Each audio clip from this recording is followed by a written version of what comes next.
Hi, என்னோட first brownie சொதப்பல் experience தான் இன்னைக்கு ஷேர் பண்ண போறேன். என்ன சொதப்புனேன்னு சொல்றேன். அதுக்கு முன்னாடி ஆரம்பம் என்னவோ நல்லா தான் இருந்துச்சு. Butter and dark chocolate double boiling method மூலமா மெல்ட் பண்ணிக்கிட்டேன். இது ரெஃபரன்ஸ் வீடியோ பார்த்து பண்ணது தான். ஸோ இன்கிரீடியன்ஸ் எல்லாம் கரெக்டாக தான் மெஷர் பண்ணேன். White sugar, brown sugar, 2 X mix பண்ணிட்டு நம்ம மெல்ட் பண்ணி வச்சிருக்க சாக்லேட் அண்ட் பட்டர் ஆட் பண்ணி ரெண்டுத்தையும் மிக்ஸ் பண்ணிக்கிட்டேன்.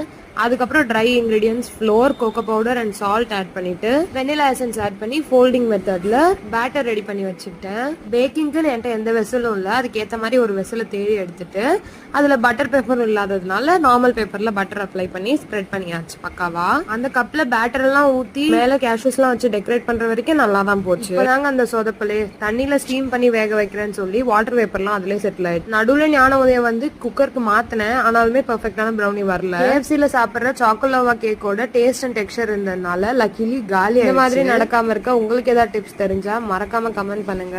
பாய்.